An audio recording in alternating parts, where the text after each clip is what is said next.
All right. So welcome to the Deschutes County Board of Commissioners meeting. This is our Monday, November 10th, 2025. And first item is citizen input. We do have a request. Justin Gottlieb here. To join us here. Thank you. We got all these folks here for you too today. Yeah, something said that I needed to come down here and give Ah. testimony. Not really sure. So this is, citizen input and comments not on the agenda. Right. Consider this a more for the record statement going into next year. My name is Justin Gottlieb. In another way, I'm a Sagittarius born in the year of the dragon with the spirit of 76. And I'd like to remind everyone that next year is our society's and our civilization's 250th anniversary. And please remember that our forefathers were poor, hungry, and homeless people living on the edge of a new world. They valued redemption, labor, and choice.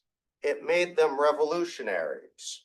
We commonly understand it as life, liberty, and the pursuit of happiness.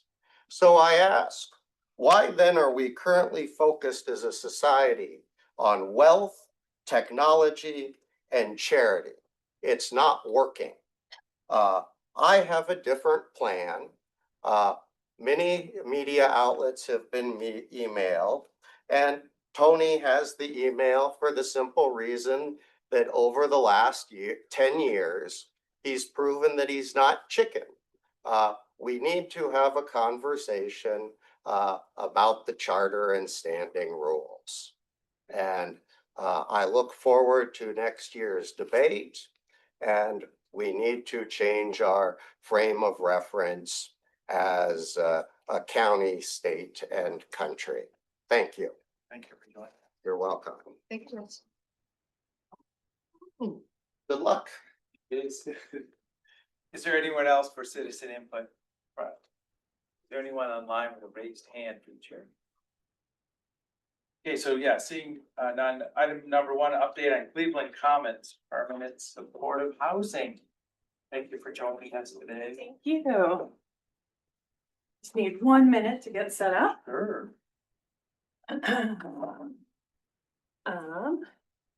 then hopefully my laptop won't snooze because I do have a few photos for you, but not till a little midway through. So I wanted to first introduce myself. I'm Lynn McConnell. I'm the Executive Director of Housing Works. We are the owner of Cleveland Commons.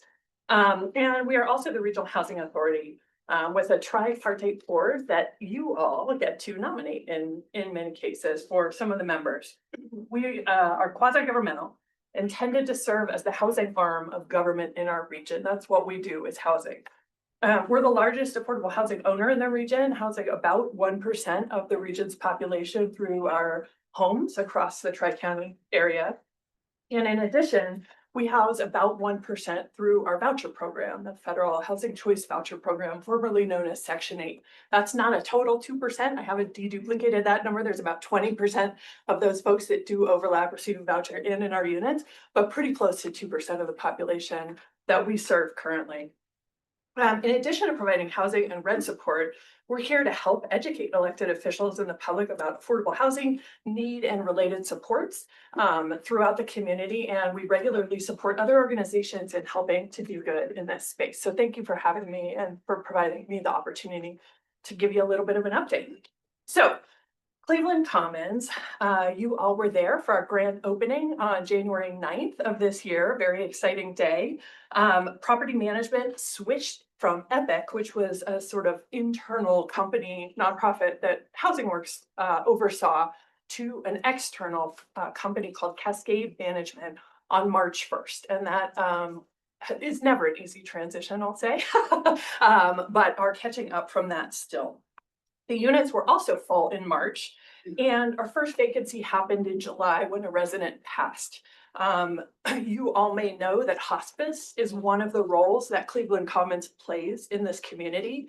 It's frankly tragic in my mind, but also we are thankful to be able to provide dignity and comfort to folks in their final days. And you are qualified in part for Cleveland Commons. One of the qualifications is if you have a 6-month terminal or less terminal illness. We did have some staffing challenges at the beginning, and I think everybody in this room is now familiar with that. In one case, it required an investigation and a tough resolution. That was months ago that resolution did happen through a staff member of one of our partners who made some poor choices. We did have a couple of evictions due to violent threats and failure to pay rent. And we have 2 new residents moving in this week. They are nominated by the coordinated entry system and then go through the process of leasing up a unit with Cascade, just like any other property. So Cleveland Commons is known as Permanent Supportive Housing, or PSH. The residents are selected, as I said, through coordinated entry, managed essentially by a very large group of providers across the region. And coordinated entry, the idea is that you can approach any service provider in the region and have the same odds of getting a unit or a shelter bed as anyone else. That's sort of the idea. In order to qualify, somebody must be chronically homeless, which means they possess a mental or physical diagnosis in addition to being homeless for a certain duration. This is, without a doubt, the toughest population to house because of the interwovenness of health and disability and sometimes severe and persistent mental illness. Folks typically are out and homeless for a long time. This is sort of their first shot. This building, as I said, has already served as hospice, but it's one of the unfortunate realities. So services available. In order for this population to have success, we contract with a vast number of providers and connect tenants with them as individual circumstances dictate. So this is not a one-size-fits-all approach. It's really determining, with the help of some amazing, amazing humans, what folks need, what they need today and what they think they need, and how to meet all those steps along the way. We have an extensive list of partners and support services, everything from haircuts, which I'll circle back around because that's a really fun story, to veterinary services, to end-of-life planning. There's food, there's education about what it means to be a renter and how to uphold your rental agreement, because again, a lot of folks have not been in this situation, maybe ever, and maybe not for a long time. And even community creation. How do we create a thoughtful community here at Cleveland? And self-governance, how do we want that to work? And we're starting to see that emerge a little. We are not legally allowed to require services at this location. Instead, the goal is what we call touches. These are interactions with residents that have the purpose of helping them achieve their goals or progress in housing. And in the first few months of operating, we've had well over 1,400 touches between staff and residents. These touches have led to some other wonderful community moments being created as we see our members work to make this their home. One of the things that I just found out about and I'm thrilled about is this amazing gift that was presented to CJ, one of the managers on site. And this says, "Believe in magical times." This is a scrapbook that was put together by the community to provide to CJ to essentially say thank you for what they were experiencing and the fact that for the first time in their lives, they've had this stability and housing and are forming this community. And if you look in here, it's absolutely astounding. It is just wonderful to see how, sorry, we're not all the way through it yet, I guess, how folks are being recognized and celebrated. And I think that this is a really great sort of indication of maybe sides of the story that you may not have heard. In addition, this was the first time that folks may have ever been able to decorate for Halloween. And so they took it upon themselves to decorate the lobby of Cleveland Commons with Halloween decorations. Again, that's pretty hard to do when you're living out in the woods to feel that ownership, but that was something that was really important to them. They've created a garden. They've also created birthday celebrations for the residents, and each month they have a birthday celebration. Staff pitch in and buy a cake, and they celebrate everybody who has these milestones each month. That is brought by the community residents. That was their idea, all of these things, and staff are working to support them. And as one of the staff people who I think is much better spoken than me said, we're starting to see what happens when housing insecurity isn't part of the daily survival math, right? Folks are settling in and understanding what it means to have a roof over their heads, shared walls, which can be really, really tough, of course, for all of us, and a sense of community. Also wanted to pass out, if it's okay, and I'm assuming that this is all right, we have copies for Recorder or whoever, some of the newsletters that have been recent. There is a pet of the month that you all can review as you see fit. And there should be copies for everybody up at the dais at least. Showing some of the events and things that are happening, different resources that are being brought to the population. The haircuts I wanted to go back to because I do think that this is a pretty amazing story, and to me is showing kind of the best that we have in this community of folks stepping up to find their ways to help. So this happened as a result of a gentleman who is 18 years old who wanted to give back. And he realized that this was the population that does not have easy access to hair care and things like that. So he is showing up at Cleveland Commons to provide hair care to residents of his own accord on a regular basis. And that's just one example. We also have folks in the community showing up with food donations, showing up. Somebody drove a whole station wagon full of books from the other side of the mountains to dedicate these books when she heard that that was a need of the community residents. They didn't have a library. So she brought us a library and tons of examples of how the community is coming together even after opening to make this happen. This community chose to provide PSH because it has proven successful for many more folks than other circumstances do. And wanted to talk a little bit about some of those outcomes. So you all most likely have heard this at some point in the past, but I just want to make sure. Studies from around the country have shown us that this type of housing helps folks become housed, reduces shelter use, and remain housed for longer times than others in other types of less supportive housing. It also shows across the country, and these are scientific studies I'm citing and happy to provide you with the context after the fact if you'd like it, shows a decrease in use of other public services such as the ER, emergency psychiatric services, and even a reduction in jail bookings by 90% in Florida based on this type of housing.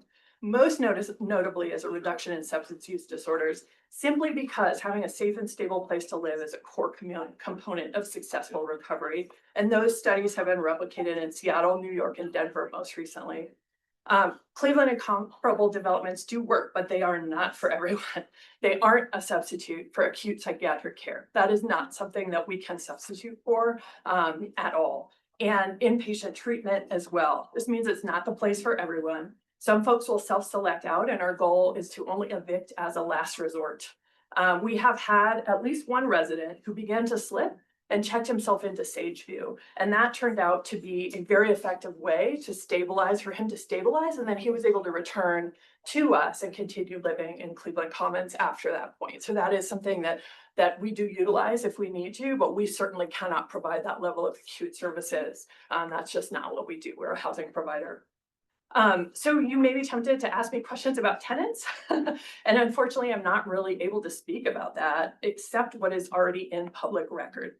And this is hard because it allows folks with ill intentions to create a narrative that we can't always respond to.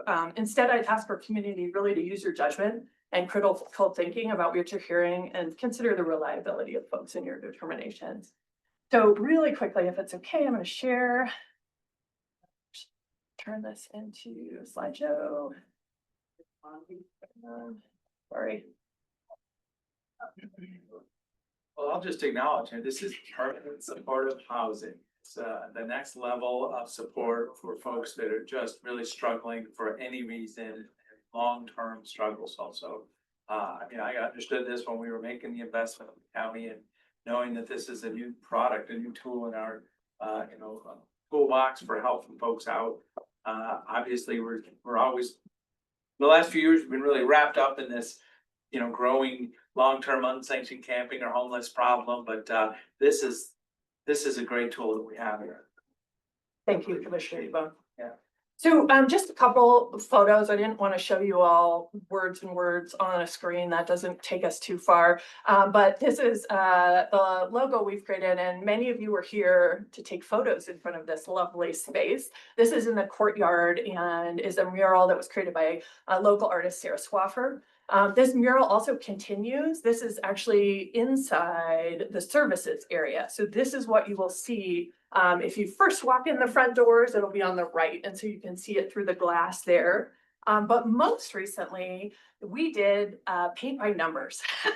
So that big mural that was outside, Sarah was able to bring it inside. And you can kind of see in some of the photos that, you know, out back, you can see the mural. And residents were able to paint by number and be part of this mural.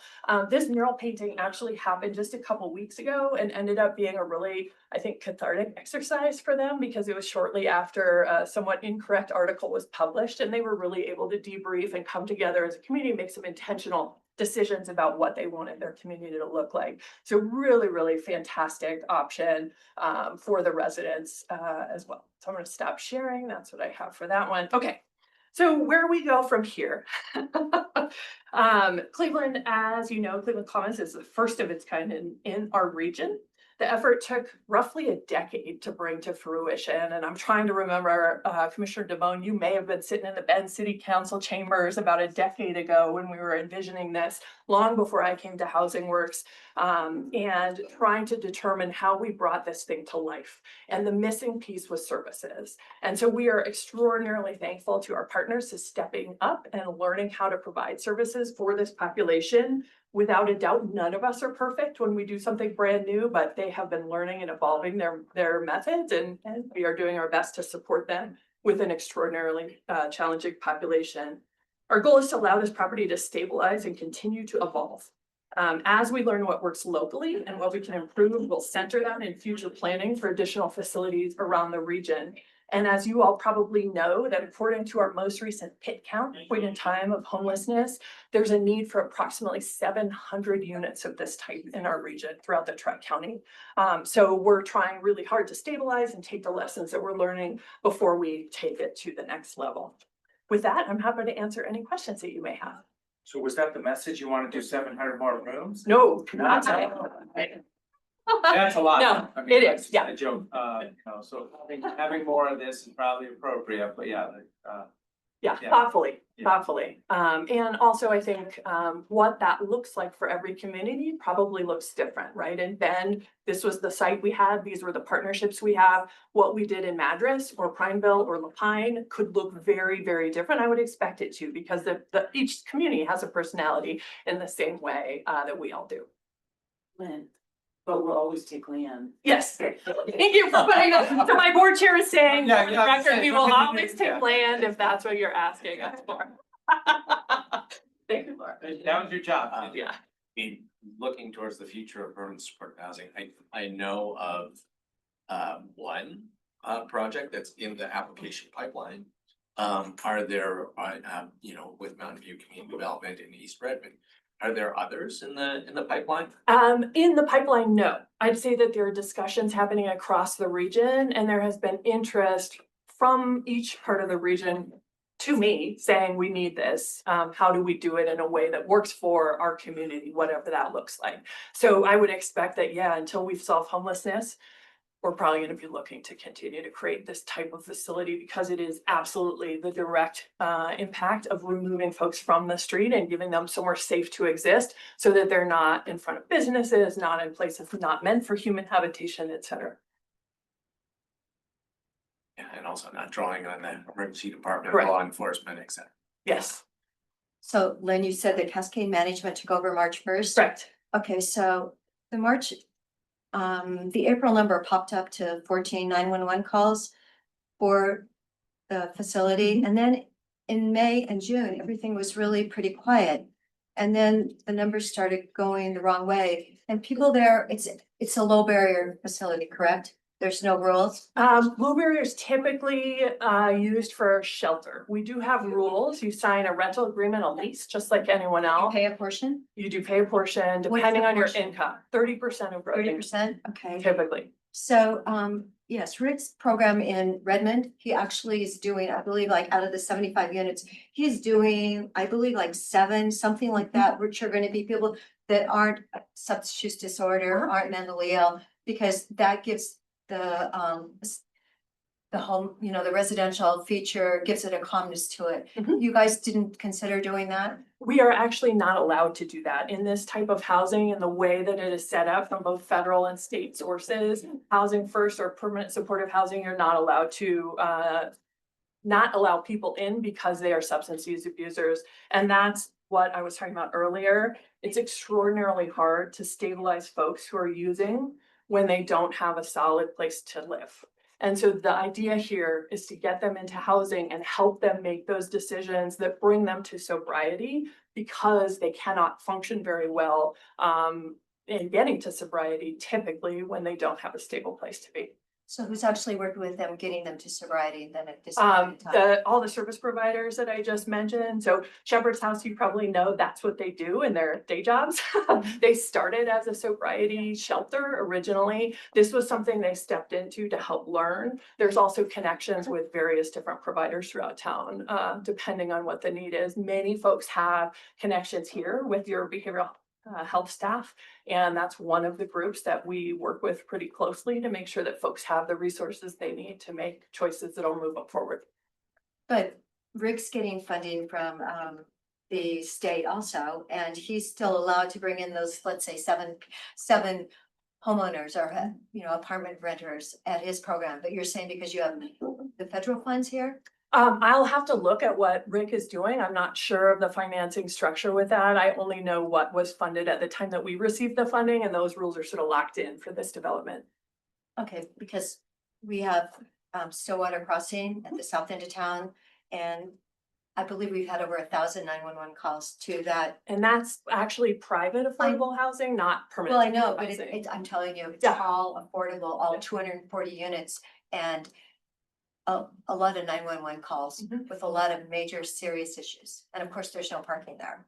Right, and So- I'm happy to suggest to the owner of Stillwater that they come and give you an update. That's not one of my buildings, so I Right. really. No, can't I'm just speak to that. saying, it just seems like a balance is always a more successful way to, you're spending a couple $1 million of our ARPA funds. And if, people can come in and, it looks like we still have some, problems, with drugs use and things like that. Are there, people can do drugs in their own apartment, then you don't know because you're not allowed to go to their apartments, right? So just like you would choose to drink a bottle of wine tonight over dinner, our residents can choose the same thing. That may not be your thing. It's not my thing either, but if they choose to use in their in their own home, that is not something we can violate landlord tenant laws to check on them every day. This is not the same as a shelter. But It's if they're much more They're offering akin. the drugs outside in the parking lot, then is that a different? Is that- If was it there's really- any, so I'm not sure what you're speaking of, but do you have a specific incident or time that you'd like to reference? Or is this just something you've heard? No, that I you just, remember? I read the source article and they were citing some things. Yeah, and so you believe that resident was? No, being I'm honest? just saying, well, there was someone there from the source that was doing the investigation, Mhm. so I'm just reading what they said, and someone else that had worked there had said she was seeing some drug use, and it was really, she didn't want to get into drugs. Yes, and like I told you, we did have a staffing incident early on that was very immediately investigated and resolved. So if there are current events, I'd very much like to know about them. I know each of you have reached out to me when you've had concerns, whether those are real or just, projections. And I'm more than happy to look into that and do my best to resolve it. But the source article had, I'll say, some challenges in how their reporting was. Well, so far you're having a great month in November, there's only one call on here, so, I appreciate that. I think we expected a certain time where things were gonna need to stabilize, right? Many of us who have not lived with shared walls before, I would say that would be a challenge for me to move back into an apartment after having a single family home for a while and learn how to be quiet at certain hours or not stomp, because that's something I'm terrible at, is I stomp everywhere. My 14-year-old tells me about it all the time.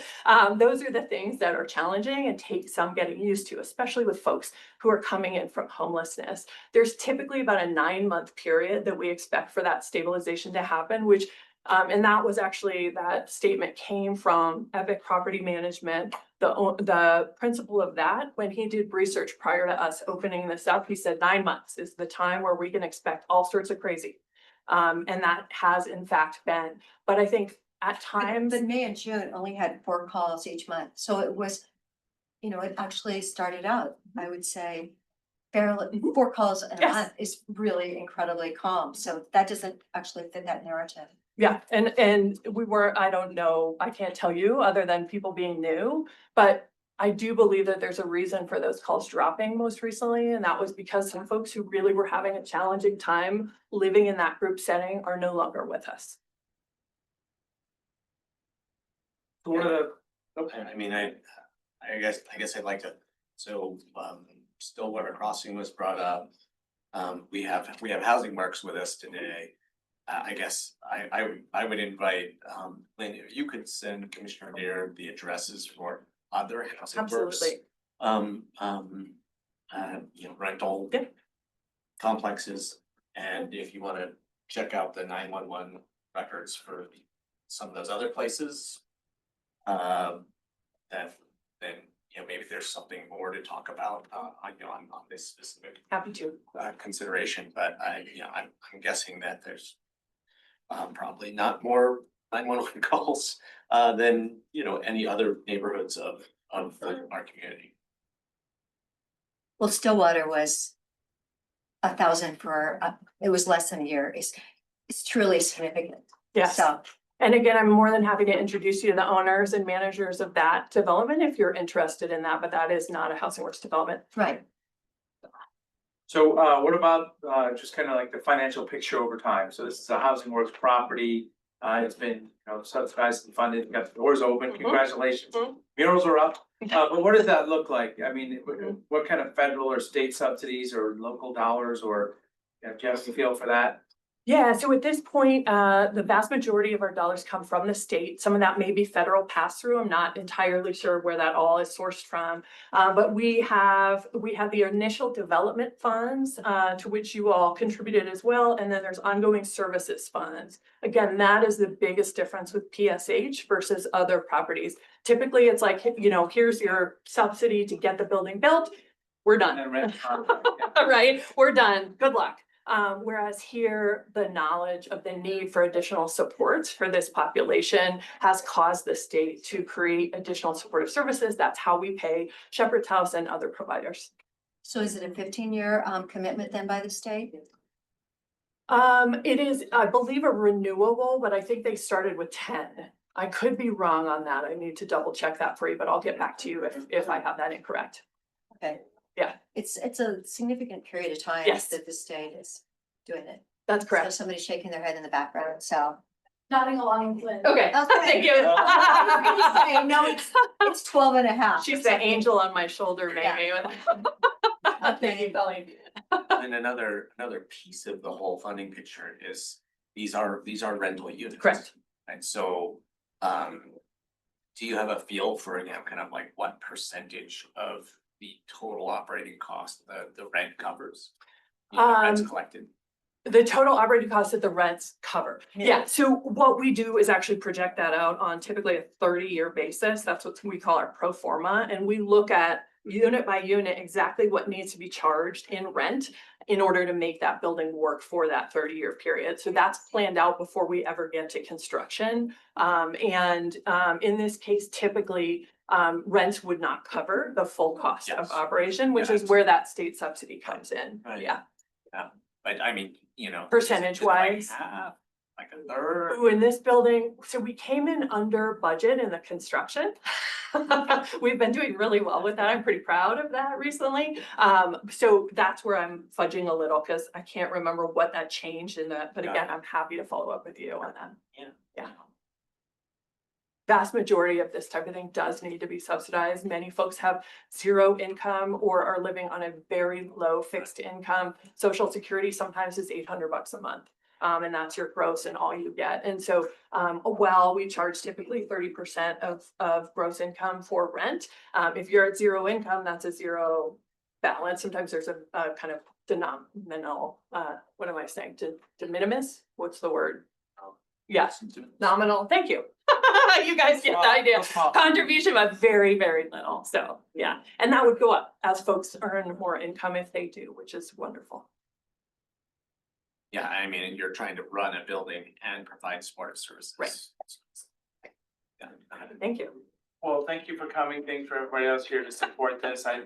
You can see it, that it got opened. We were there for the ribbon cutting. First few folks coming in. got a little wild maybe. We heard about it at our public meeting downstairs, you know, the source wrote up what they wrote up, and I saw that as a challenging, and it's like, well, it's truly the facts. Let's acknowledge it. This is a challenge that we're committing to as a community Mhm. to even have this facility, so.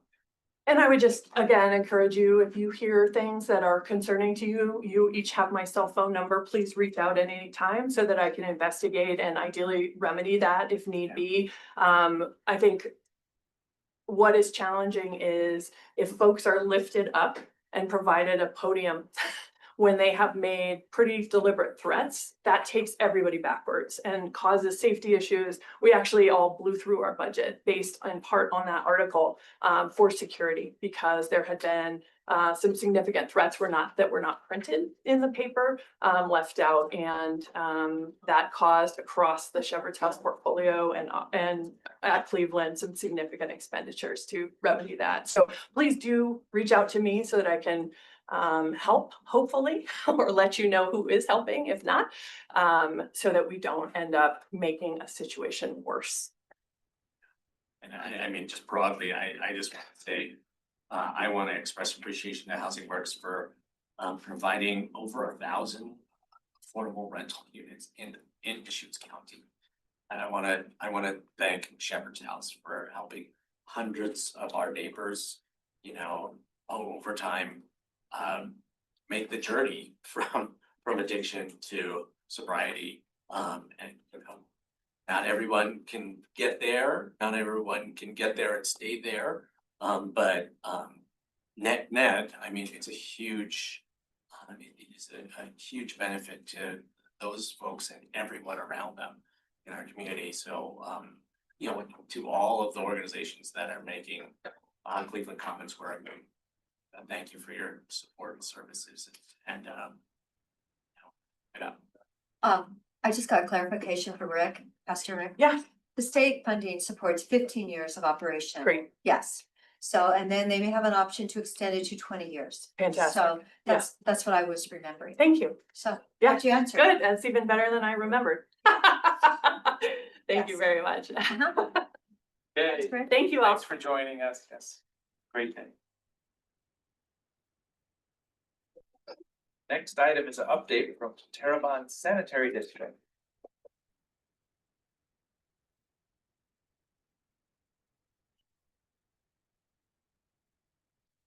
Well, I'll start out here. I'm Guy Vernon. A resident of Central Oregon since 1990.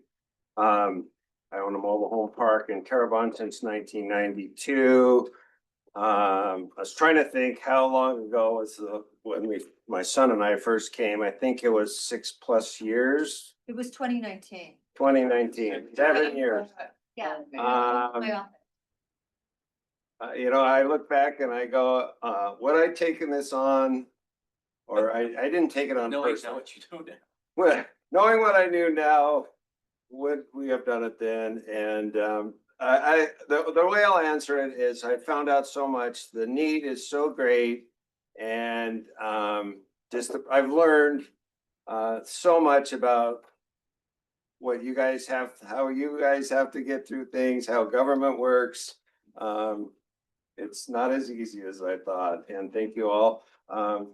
Linda, I don't think needs any introduction. She's been champion and being this, my son Parker, he's put in countless hours. He's not a board member, but I lean on him and the rest of the board. And so what we're here to do is give you kind of a 30,000 foot look at what we've accomplished, which has been a lot.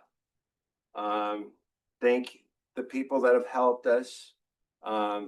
If you want specifics on anything, this isn't the engineering report or it doesn't have the exact numbers. We are more than happy to get any of that. We have all of that through our records or parametrics. And so I'm going to turn it over to Parker. He's a little bit better speaker than I am. And then Linda will be explaining some of the more detailed stuff.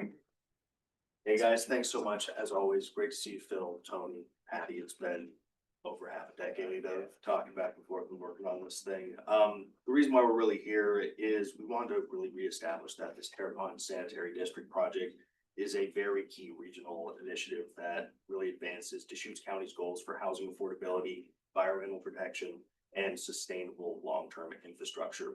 This project represents a collaborative partnership between the community, Deschutes County, and the multiple state and regional agencies bringing long-term health, housing, and economic benefit to Terrebonne and the greater Central Oregon area. Right now, our current focus with the sewer project is a progress as a model for community-driven infrastructure planning. We wouldn't be here without the community behind us. Current efforts are focused on finalizing design, securing key funding, and expanding district boundaries to include additional properties, preparing for construction in alignment with the wetlands project, which is expected to complete in 2027, as they have finalized a contractor in Taylor Northwest. Big things that have happened, this initial grassroots movement that came from more than 100 residents played a vital role in forming this district and establishing a foundation for community-backed infrastructure.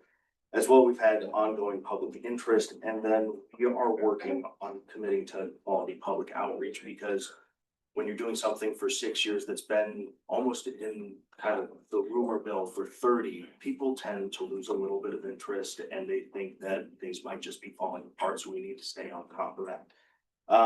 We'd like to say thank you to our key supporters and partners, Chris Doty with ODOT, Todd Cleveland with the Oregon DEQ, the Deschutes County Planning Commission, who has blessed this project, Linda Swearingen, Nancy Blankenship, Parametrics, and of course, the three of you who have been here throughout the entirety of this project. Without it, wouldn't be as far as we go. Major progress and milestones that we've developed in Happy District is we've had nearly $3 million in total support from Deschutes County as well as other agencies for design, technical assistance, planning, and loans. At this point, we are 90% of the design has completed with Parametrics, and we are very close to having all of our infrastructure designs finalized. There's also been coordination with Oregon Department of Transportation for sewer line installation during their major roadway projects, which has resulted in roughly 25% of pipe already laid in Terrebonne, which is a huge step forward. We've also established an intergovernmental agreement with the city of Redmond for joint sewage processing, as we will be using the wetlands project. The sanitary district has purchased space out there, so there's not a need for us to actually have a sewage treatment plant, which is going to be great for servicing the area. And as of right now, we have over 100 additional properties beyond phase one that have already annexed into the sanitary district. This is between 200 and 250 EUs. And during the next annexation phase in the spring, we're expecting between 300 and 400 estimated EUs coming into the area. Yeah, that's new news for us. I mean, cause that was always the discussion, kind of the 10-22, priming the pump, who's gonna go first? No, and All of a sudden it's happening. as Yeah, we see it is. more pipe going into the ground, we're expecting more people to get on board with this because there is no romance in effluent on the ground. The benefits, yes, So since annexation, X number of properties, 100 have. 100. So there was the phase one commercial backbound, and we've had over 100, technically 105 properties have annexed in additionally, which is about 200 to 250 additional EDUs, which is a fairly substantial amount. The benefits of the completion on this is one, public health and safety. It addresses Terrebonne's high septic failure rate, as it is the highest septic failure rate in the county, protects residents, groundwater, and local businesses. This also locks in with affordable housing and growth within the Terrebonne area. It unlocks hundreds of developable lots. Estimates are right around 400, aligning with HB 2131 and the governor's executive order on increasing Oregon's affordable housing supply. This also increases the educational capacity for Terrebonne because it enables the school to expand and accommodate more students by resolving septic constraints, because housing of the students is limited by septic. Economic opportunities, this supports business growth, job creation, and long-term community investment. And environmental stewardship, it integrates with the Redmond Wetland Project to provide a sustainable regional wastewater solution for northern Deschutes County. For financing updates with the Clean Water State Revolving Fund, right now we have approved and signed a $100,000 loan The purpose of which is to reimburse and fund the annexation of additional properties, develop a district management plan for long-term operations, and explore further annexations. We've also submitted to Oregon Business Oregon Housing and Infrastructure Support Fund. We requested $100,000 to finalize design and engineering, secure required permits, and prepare bid-ready documentation and issue public bids for construction. Notice of awards is expected by Thanksgiving this month. You mean like next week or 2 weeks or something, Couple right? weeks from now. Weeks. And then there is another loan that has been submitted through the Clean Water State Revolving Fund for an additional $100,000 to support annexation of additional properties and develop a fair and equitable user charge system, including SDCs and monthly rates. Again, thank you so much. We wanted to respectfully request the continued partnership and advocacy of the Deschutes County Commissioners to help keep the momentum of this essential community project moving forward. And together, I believe we can deliver a lasting infrastructure solution that safeguards public health, expands housing opportunities, and strengthens the future of Terrebonne and Deschutes County. I'd like to just clarify one thing, the particular loan that we've received turns into a grant, The Clean Water State Revolving Fund. yeah. And we're When? really, I mean, does it take 5 years? Do you have to pay some interest? Yeah. I don't know when all of a sudden it turns into a grant, but it's fairly soon. Because we've been awarded the first 100,000 and we've asked for another 100,000. And so I think it's a pretty short time frame. And here's the really cool thing about this particular loan grant. We've been able to take the money that you gave us, and we are now able to say, we spend it on approvable things for this planning grant, and they're going to allow us to use, it's kind of, it's basically a And match. this match. And so, we're getting a double bang out of it. So what we're gonna do with that, and it looks like it's gonna be about $35,000 that you spent on the project that we're gonna be able to use towards engineering. Because we need about 60,000, 65,000 to finish up our engineering. And I'm pretty confident with the grant loans that we have, we're gonna be able to do that. I think that's, and I think timing wise, everything's on schedule. And this spring, we're going out for a new annexation push. And we believe we'll pick up another 100 properties in this annexation push. And the other thing that could turn this around is if a user comes in, for example, and they say, we want to put in a mixed use project, and we'd like to receive some additional funds to help us with that. One of the programs that we've applied for would help us with that. So, I mean, we're not here asking for money at all right now. We really think that we're on our way. And I think within this next year, we're gonna be able to say to the community, okay, here's what your systems development charge is going to be, and here's what your monthly fee is going to be as well. And I think, I'm knocking on some wood here, but I think it could be the best deal in Central Oregon. Systems development charge wise and the monthly fee. Just because everything is kind of lining up. I mean, had we not had your support, your money and But Linda, support. the fact that the 2.5 million was kicked back from the federal government, and Chris, I wasn't successful in getting that from Salem, that's not really going to impact you horribly at this moment in time? Not at this time. Now, granted, you know, once we move forward, I mean, if we're able to get any more money, it reduces the cost. Basically what that does, it reduces the systems development charge down, and it would reduce the charge for the monthly fee. But the other way we're able to make this all work is if all of a sudden all these folks hook up, then all of a sudden that makes a big difference as well. I will get money from them. Divide up the cost. Right. Divide the We cost have down. applied for a DQ loan to do the rest of the construction. There's a number of things that it's like the cart before the horse. They're like, well, they want to know what your SDC charges, what your monthly fee charges, so on and so forth to get that.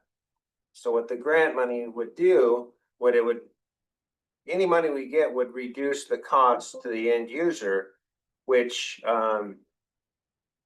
everybody wants to know, but we can't answer that until all of these questions are asked. During the planning commission meeting, that the preliminary one that the county on the school, I didn't know that their occupancy was tied to their septic system. And they've already started busing kids to Redmond. And so their concern was, if you get this in and we don't hook up, then you're gonna even have more kids. So, but I think we have pretty good momentum. Yep. School pay, will the school pay? Yes. Yeah, well. Oh, yeah, I they're believe gonna so. hook up immediately. Okay, and they'll have to pay. That's, And one of the big things. how many as- EDUs is that? That's a fairly substantial I amount. can't remember exactly, but it's, yeah, it's Yeah, no, a I'd say lot. probably 15 to 20%. Wow. Yeah. So, Oh, well, wow. I mean, you have a few hundred kids using that. Yeah, I think they're capped at roughly 200, but the facility itself can do 400. Don't quote me on those numbers, but it was almost like half of the school can't be used because of the regulation on the, Ability to. And manage they wastewater. will completely abandon their septic system, they can go. Totally. fully, Yeah, Yeah. that would go completely into sewer, which would be, and it would allow for additional expansion of the school Yes. potentially because that very large field on the east side of the school is septic management. So Yeah. they would have potential to build additional facilities for the children. And if we can keep positive momentum, because I mean, we've been working on this for 6 years, we're looking at 2 years to completion. If we can keep positive momentum and support from you guys through the annexation process, this will substantially lower cost as time goes on. Because the more people that are excited and ready to be involved with this project, the more affordable it becomes and it allows more growth within that Terrebonne area. well, and for example, like I own the mobile home park, right? And let's just say the system development charge is $6,000 per unit. Well, times 30. That's, I will have to pay $180,000 to hook up plus fees. So we are gonna get, I don't know if it's gonna be 6, 8, 10 until we don't have the expertise to do that. So that's part of what this $100,000 is to go to find out what the numbers are, there's people that do this for cities and this but yeah, but if you have 300 hookups, that will Mhm. do a lot to pay back some of these funds we own. And then the monthly fees will cover, the cost of the distribution and, it's a step system, which means it's similar to part of what Lapine has. You're familiar with that. So we're just pumping effluent and, it's not a gravity system. So, what they tell us is it requires much less maintenance. And much less install cost. Right. Yes. I don't think this project would be viable without that component. I think Without the step without the Right. step. to gravity feed it, Yeah. 3 miles is probably. And the fact that the wastewater plant is closer to Terrebonne than Redmond, wasn't that That amazing? helps, Yeah. makes a Well, that big was one of difference. the, Once in a lifetime that this possibility. I mean, exists, yeah. everything lined up, you Yeah. guys. I Right. mean, if just one thing didn't line up here, it wouldn't have happened. But now it's like, wow, this is really a deal and, like Parker said, we want to keep that momentum. We'd ideally like somebody to say, I want to be able to put a mixed unit property here or some affordable housing to really pump in a few more good numbers. And we're receiving phone calls from property owners, people that are prospective property owners.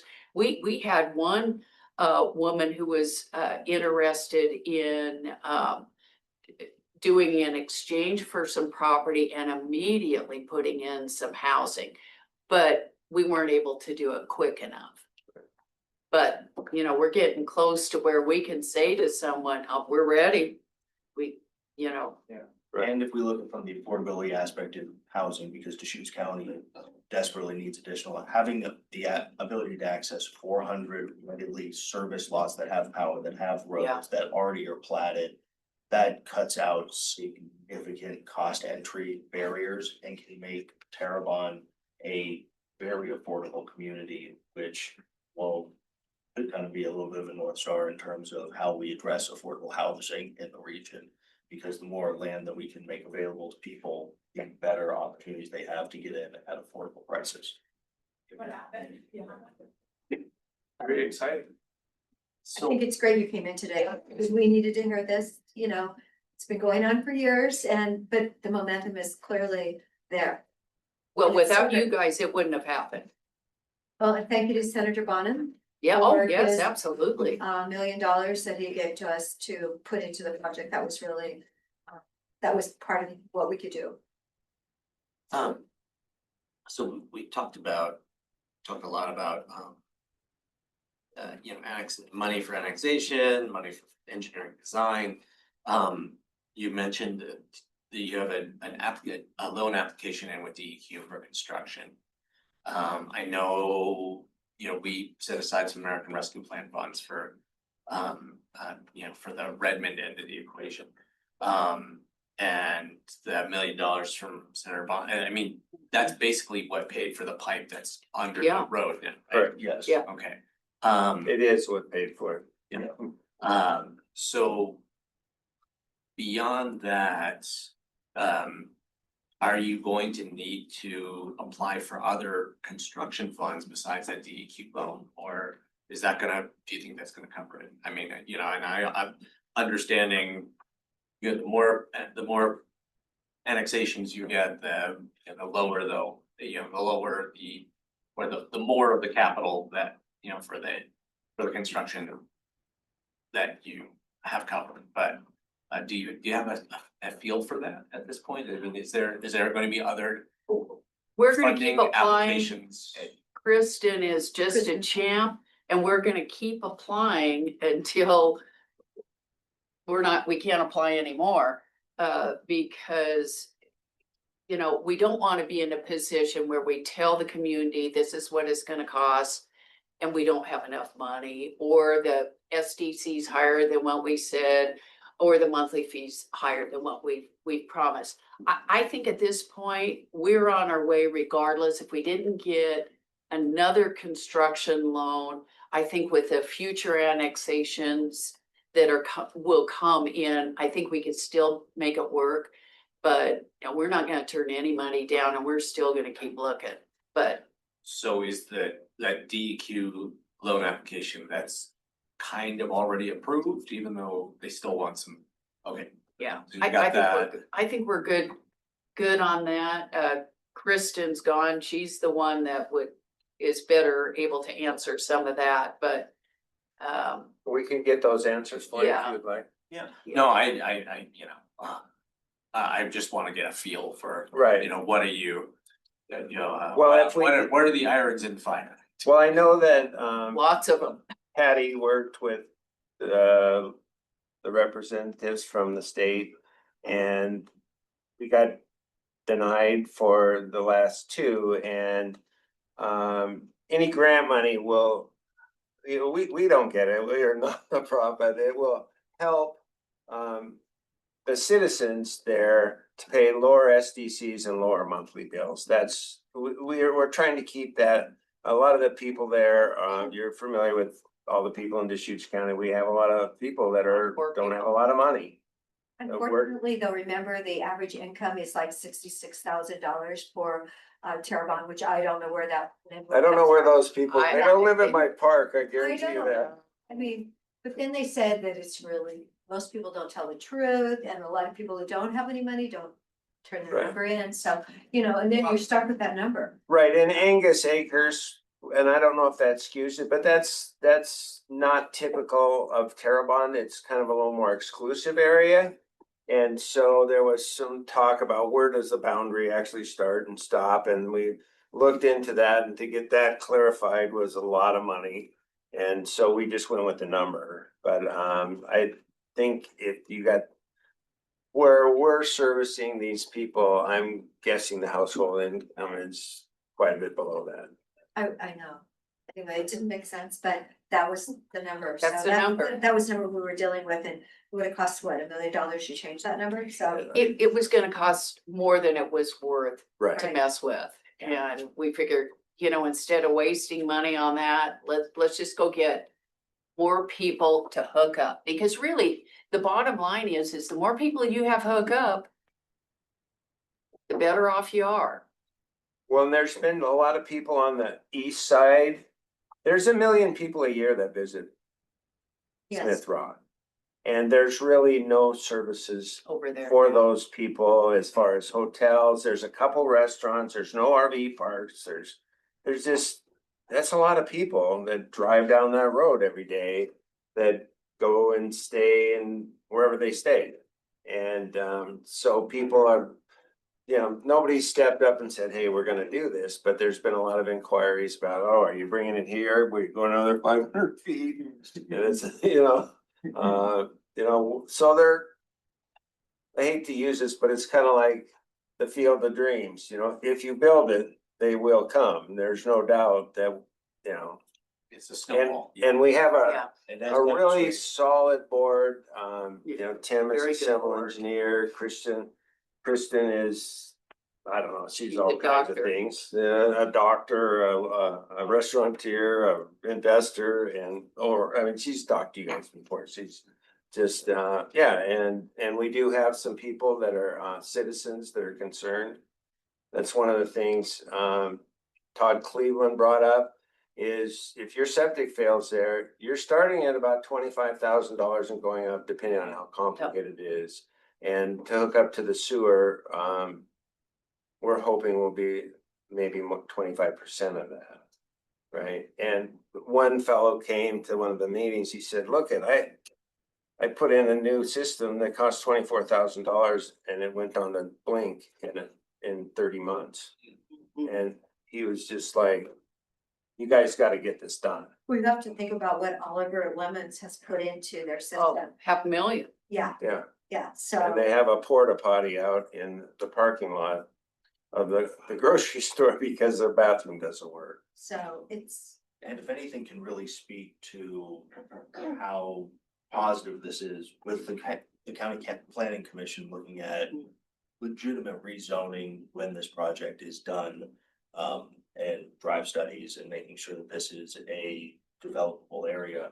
It shows that there are people that are very interested in seeing this project be successful because it is going to be something that is a long-term benefit to the county. And so it is really imperative that we keep treading forward and keeping this as positive as possible because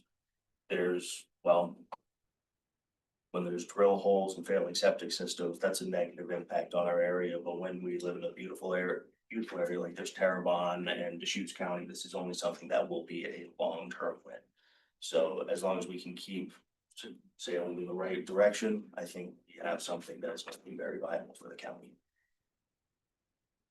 And thank you for Yeah. providing $100,000 planning grant. That's fantastic because that needs to be looked at. And, right now today, we've got large lots. And we need to utilize those for some housing and so that the timing couldn't be better. well, that's a possibility that we just signed. Yeah. October 1st. Yeah, Yeah, and if Right. you look at that's it, the fantastic. 400 available lots, that's almost the equivalent of Stevens Ranch in Bend.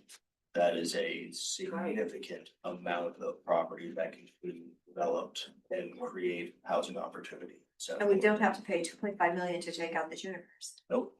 Yeah. They already got the roads, they already got the power And the ones. and the water. Which is. And to get in front of the planning and. Yeah. Planning is unfortunately too often behind the development. And so if planning can drive the development, the chances of it being a good development, I think have greatly rise. I was just gonna say, Chris Doty, our road department director, was sorry he wasn't here today. He learned about this agenda item as it was scheduled late. He's out of town today. But such a strong supporter and coordinates he was with the a whole team. And then Peter Gutowski, our community development director behind you, who is Todd Cleveland's boss and he staffs the planning commission. So hopefully you're all coordinated as well on what those future planning and zoning topics are. So great coordination by everybody. Well, this is one of those original platted areas, got the history of Central Oregon. Yeah. Sure, it was, somebody's stage stop and then an idea, and then they put the plat out there way back in the day. Railroad station, everything. Yeah. Yeah, It's called Laidlaw. Yeah. So, yeah. 25-foot lots. Yeah. Why? Right. Oh, well. So, sorry, I just wanted to circle back, so I like mainly what I was trying to get a sense of was, when you get to construction, now you're gonna have no money. So We I will. did wanna, and it's really good to hear, how well you're doing on the hookup annexation and, but just following my question, do you have other construction applications in besides to DEQ? I don't believe so. No, I think that we're limited to them right now, but Christian's been working on all kinds of different things and options, and so. But I will say this, we've got a fantastic board and they're not going to move forward until there's enough money to make it all work. Right. So. One of the things, You can. Phil, Yeah, well, That's it. we've seen some that's- districts around that have, and we're not gonna do that. we have to, it's kind of the chicken and the egg. We have to get the money to finish the design, to go out for bid. So we know exactly how much it's gonna cost us. And I don't know what the numbers are, but our parametrics told us that Taylor Northwest came in under the bid price for the Redmond. And that they are interested in talking to us. So they were a little surprised in today's world that any bid came in lower than they suggested, but really that's what happened. So we don't know that exact number yet. And that's part of, until you know how much you need, it's hard to go out for the money. We've got a pretty good guesstimate. I mean, Ryan's done a good job on that. It's been reviewed by other people, so we feel like we're pretty close. On a rock and lava though, right? Oh, yeah. Well, yeah, and one of the nice things about the step system is it doesn't have to be buried any lower than a water line. Right. Where a gravity system, you can have a Yeah, if you had to make. you could go 12, 15 feet down. Yeah. Which would, another thing that would make the, that type of a system cost prohibitive for that area specifically, because, well, that's the problem with the septic. Is the majority of this, it's just like this, it's rock, there's no dirt. Yeah. And that's why their septic That's why. failure is Yeah. 40%. That's what got us here. Right. Okay, thank you so much. Great to see you. Thanks for doing this year after year and get the light at the end of the tunnel. Well, thank you. Thank you for your time. Hi, As always. it's gonna happen. I was really bummed about the 2.5, but Oh, I never thank give up, you. right? No, keep it up. Keep at it. I know, well, yeah. Anyway, this is you again. Anyway, thanks guys, keep it up. Bye-bye. Item number 3 is scope of proposal or wildfire building codes. Yeah, good afternoon, commissioners. For the record, Kyle Collins, senior planner. As my memo points out, I'm looking for some formal direction regarding some potential new wildfire mitigation codes that would be applicable here in Deschutes County. Just for some very brief background, even though I know most of the commissioners are aware of this. So back in the summer, Senate Bill 83 was passed. The main scope of Senate Bill 83 was to repeal the statewide effort for wildfire mitigation that was originally passed in 2021. That includes the state wildfire hazard map that was rescinded, as well as all the applicable codes that would have been governed by that map. So in that case, we're talking about hardening standards for new residential development as well as potential defensible space standards. With the passage of Senate Bill 83, though, that state-led program has been removed, but in its place is an option for local jurisdictions to bring on board either some or all of those original components. And so we as staff have been looking through this at the direction of the board. Again, after passage of Senate Bill 83, you told us to look at some options and what this would look like here in Deschutes County. We tried to break it into two broad components. The first that I'm here to talk about today concerns building hardening standards for new residential development. That's otherwise known as the R327 standards that are listed in the Oregon State Building Code. And then secondarily, there's going to be another discussion regarding defensible space standards that I'm not going to be talking about here today, just given that we're still waiting on some model code language from the Oregon State Fire Marshal, as well as just more direction in general from state government. So with that, I've laid out a few just tentative options. Spoke with all of the commissioners about this 2 weeks ago in one-on-one meetings so that you understood generally how this might work. But overall, what I'm just looking for now is how you'd like us to proceed moving forward. I'm happy to answer any questions that you might have.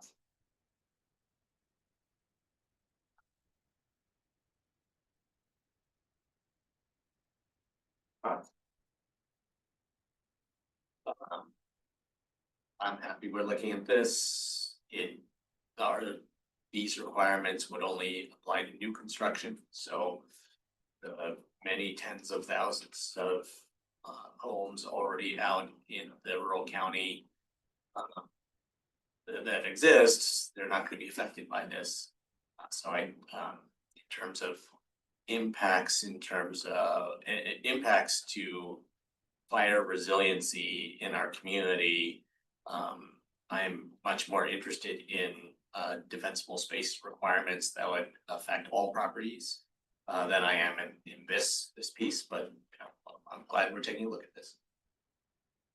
Yeah, just to follow on to Commissioner Chang's point. So the what are now temporary but will soon become permanent rules in the State Building Codes Division related to these R327 standards are: one, we have to adopt it wholesale. If we adopt it at all, there's no real picking and choosing of standards that are listed within that building code. It's either take it or you don't.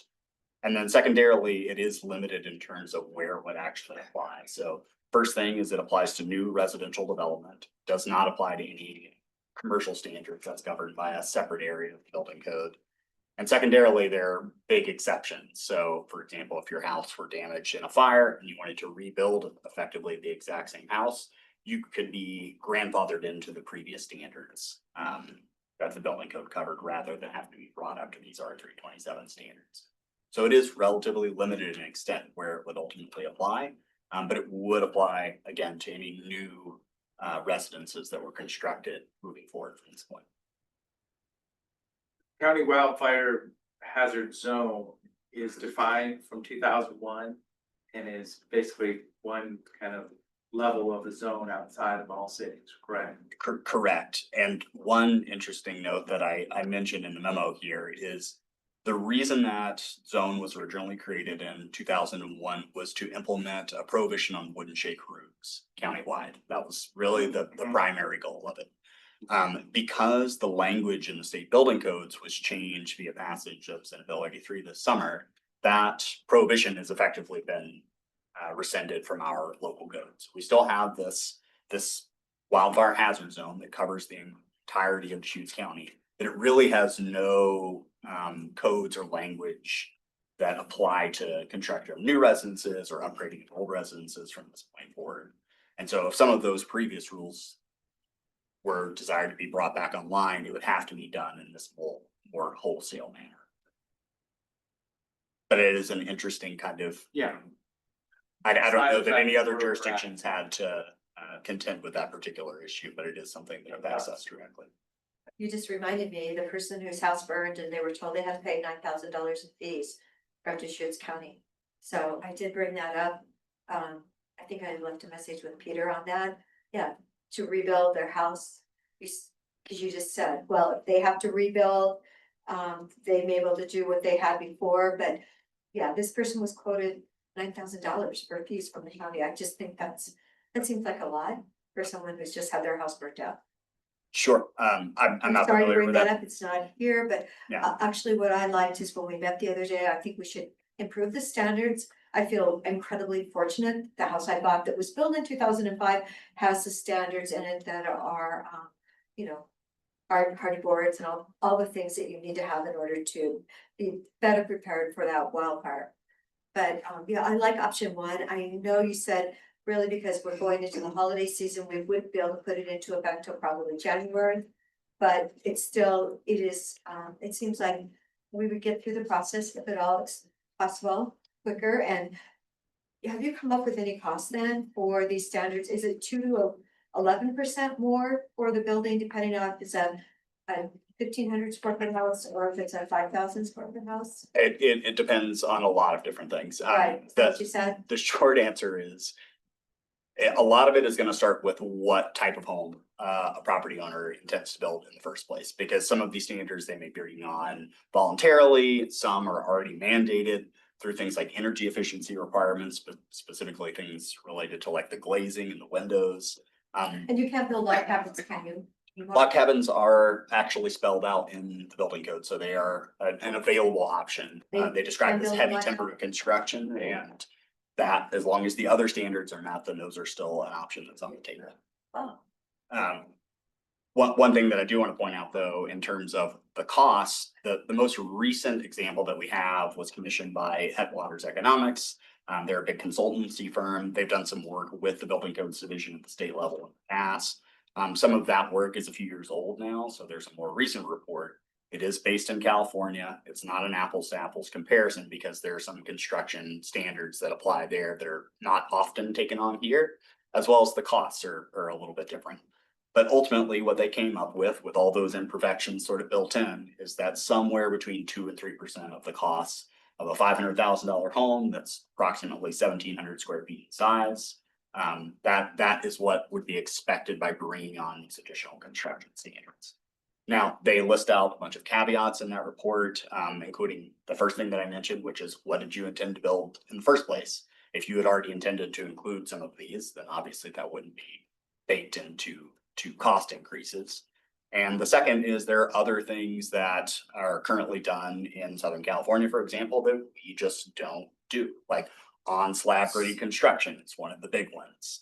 And tile roofs. And tile roofs, things of that nature. And so there's some things that you can kind of not necessarily factor into a cost increase, knowing that, for example, a lot of asphalt shingle roofs do currently meet the standards, and most developers at this point, as we've heard from our internal partners and staff, is that most developers are already choosing many of these products anyway.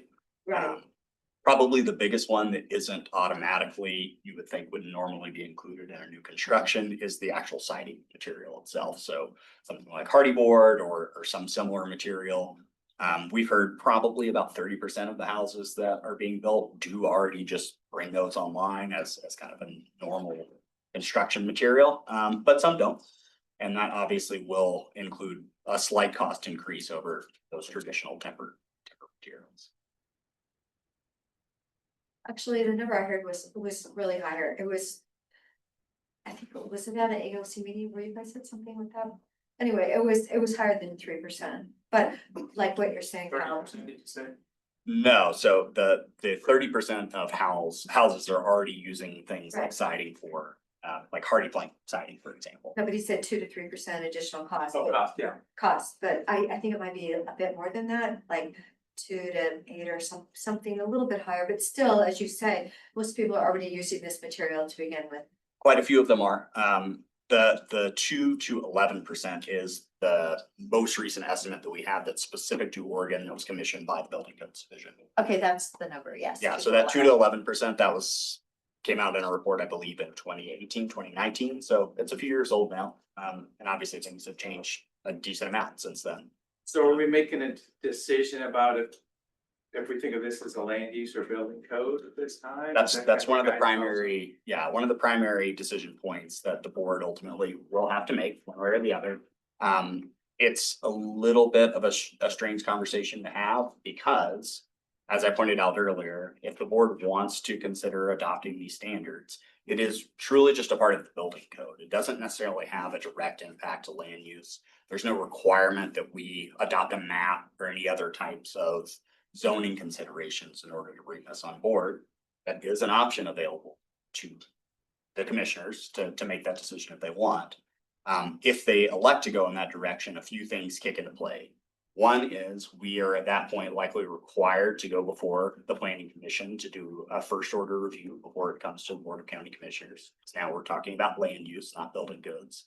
And the second is that we're required to notify the Department of Land Conservation and Development as a part of the change to our land use codes here in Deschutes County. The more streamlined approach is just to consider this purely as building codes. We're obviously welcome to take it to the planning commission to discuss that or want. It's not necessarily their area of expertise, but if the board would like them to consider that, it's an option available as well. But because we're not limited by that, we can move relatively quickly in terms of crafting some language, bringing it before the board, holding public hearings and taking comment that way. So that's the most streamlined approach. Yeah, my vision is that we do kind of pick this first option, but also do run it through the planning commission. And building code is fine also, so you know, it is kind of that step through the planning commission. Because you know, we've talked about this for years, and you know, I've asked builders and the Builders Association and anybody a few times over the years, like, I think this isn't gonna cost too much, any thoughts? And they're like, well, maybe, maybe not, but this would be the moment. Okay, now we're really talking about it, it's really in front of the planning commission. You know, what is your position, you know, just for community members and builders, Sure. to make sure we're hearing back from them. Because then, yeah, I mean, I just don't see it. I don't see it as a big lift. It seems appropriate. You know, going into this, it seems like it's appropriate in Deschutes County. You know, to have the R327 standard as a expectation when you're building new construction.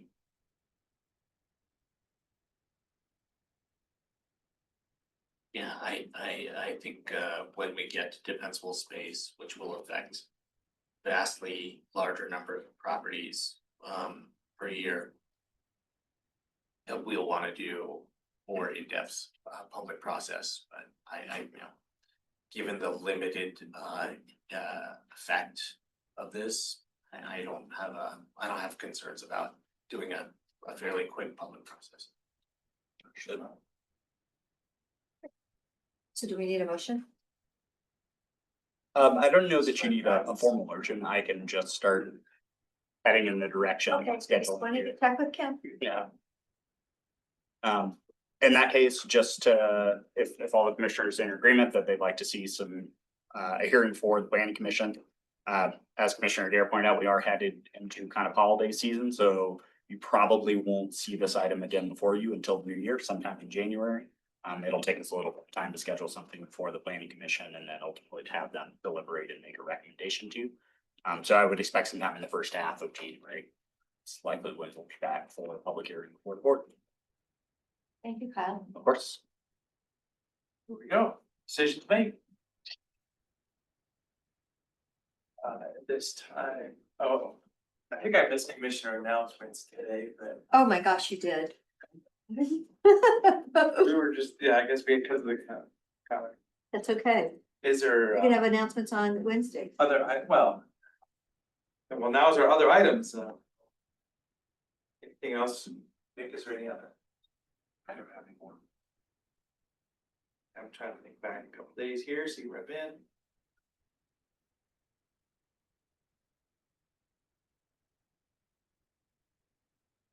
I can just share that the idea of putting together a multi-county Highway 97 safety coalition to advocate for capital, you know, significant capital construction investments from the state. You know, at the legislature, that idea is moving along. Had a meeting with at this point, Commissioner Taylor from Jefferson County and Commissioner Minty from Klamath County and a couple of ODOT staff members from Region 4 to But you'll basically review, you know, crash and safety data from up and down Highway 97, identified hotspots. And, are interested in kind of more formally, you know, convening some kind of working group of at least those 3 counties. Plus maybe Wasco County, depending, you know, Commissioner Minty was encouraging us to kind of like keep the group small, move quickly, versus, you know, too big of a group, but that kind of the other consideration is if we include Wasco County, then there's more legislators who we can, you know, who we can kind of win over to our, you know, to our cause and who would, you know, advocate for us in Salem. So there's those considerations, but where that's going is hopefully there'll be an opportunity at the AOC annual conference for more than just one commissioner from each of those counties to come sit together and kind of brainstorm out what a legislative advocacy plan might be for the next year. So stay tuned for that. So back at the beginning, this is Highway 97 corridor safety improvements, 97 on state highway. On Highway 97, although when we talked to ODOT, they also suggested, well, you know, really in matters where you split off, you got 97, you got 197, you got 26. They said if you want to think of Highway 120, you know, through Warm Springs as an extension of Highway 97. Kind of the truck corridor. That's where from that, they were calling that area at the north end like a trident. Cause it comes, splits 3 ways. They were saying that was the fork of the trident where, you know, there were the biggest safety, you know, and crash concerns. Yes, they already knew that. Yeah. Yeah, and so, you know, I brought this up at the AOC District 2 meeting, and I think I had mentioned it before here, but, you know, this just kind of comes out of all the discussions at the SCOAC and the COACT about concerns about Highway 97 safety. And, you know, there's at least agreement among Commissioners Minty, Taylor, and I that doing this together would be a good thing. Very good, thank you. Last week, Wednesday afternoon, I was able to go to Salem and I met with Representative Paul Fevitz. That would be for public safety, Core 3 project. But then also across into the SIDC work I did with the FirstNet people. We hear the national FirstNet people came through, and that was a meeting on Thursday morning that I was able to go to. They're looking about kind of the next phase of investment into the public safety FirstNet system around the country. They've got some national money for that investment. So it's just the next phase of some of those things. And then back for the COIC board meeting Thursday night, where COIC is committed to being kind of the financial go-between for the shelter dollars. You know, there's a House bill that's for long-term funding for shelters. So that was kind of our official, this big discussion item, COIC board meeting, which was supported. There we go. So Wednesday, we had those fair interviews because I wasn't here on the 28th because I was at the transportation meeting. And then Friday afternoon, I went for Mid-Oregon Credit Union at OSU Cascades for their financing, and they were actually doing with 40 freshmen at the school with a reality stimulation training that was really outstanding. So thank you, Mid-Oregon Credit Union, for doing that. And I do hope the board of directors keeps funding that presentation. It's really great. All right, anything else? Seeing that, we do have an executive session. We do. The Deschutes County Board of Commissioners will now convene an executive session pursuant to ORS 192.660. The specific authorization for this executive session is ORS 192.660 subsection 2E, which allows the board to meet in order to settle property negotiations.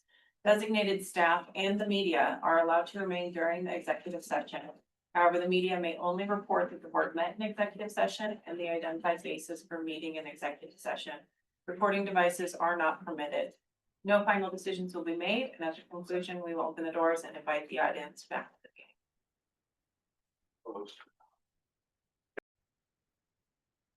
Okay, we're back from executive session. Please proceed as discussed. Is there anything else for this meeting? Seeing none, meeting adjourned.